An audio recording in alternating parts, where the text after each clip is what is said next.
Assalamualaikum warahmatullahi wabarakatuh, sahabat Aswaja. Beberapa waktu lalu, masyarakat Indonesia dihebohkan dengan tertangkapnya Menteri Sosial Juliari Peter Batubara oleh Komisi Pemberantasan Korupsi atau KPK.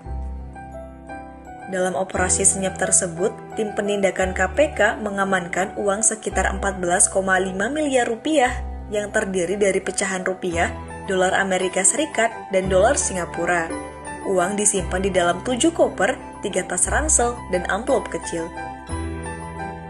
Uang tersebut diduga hasil dari korupsi dana paket sembako bantuan sosial untuk rakyat terdampak pandemi. Sungguh miris memang, di tengah kesusahan rakyat dalam bertahan hidup di tengah pandemi global, masih sempatnya uang bantuan tersebut dikorupsi. Dari kekecewaan tersebut, netizen banyak yang membandingkan dengan kinerja Menteri Sosial di era Susilo Bambang Yudhoyono yang saat itu dijabat oleh Dr. Salim Segaf Al-Jufri. Di media sosial tersebar foto beliau saat menjabat sebagai Menteri Sosial sedang tidur di rumah warga. Kita tahu saat itu pencitraan seorang tokoh politik belum seperti saat ini, yang setiap momennya hampir dijadikan bahan pencitraan oleh tokoh-tokoh politik untuk kepentingan pribadinya.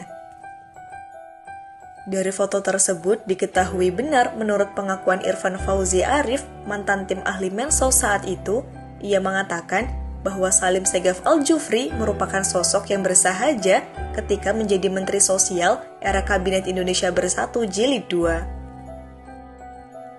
Salim Segaf yang melakukan perjalanan ke daerah-daerah sering menginap di rumah masyarakat dibanding hotel mewah. Beliau juga sangat santun, jujur, lembut, dan rajin beribadah. Saat Ramadan, beliau biasa beriktikaf di masjid, tutur Irfan. Menurut Irfan, dirinya sering menemani Salim Segaf melakukan kunjungan kerja ke daerah-daerah terpencil di Indonesia. Bahkan daerah sulit dituju karena faktor geografis dan tidak pernah dikunjungi aparat pemerintah, bahkan sekelas camat setempat sekalipun.